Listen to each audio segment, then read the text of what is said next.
Hello, this is Heather from Twist My Stitch.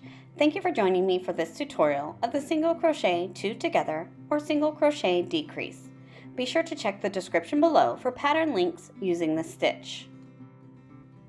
To work this decreasing stitch, first insert your hook into the next stitch, yarn over, pull up a loop. Insert into the next stitch, yarn over, pull up a loop. Yarn over and pull through all 3 loops on your hook. I'll show that to you again.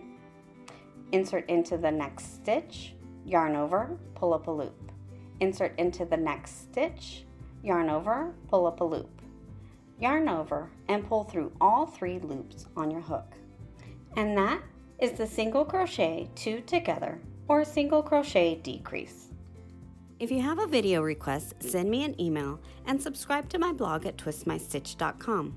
You can also find me on Facebook and Instagram. Please give this video a like, subscribe to my channel, and click on that bell to get notified of future videos. Thank you for watching, and now go twist my stitch.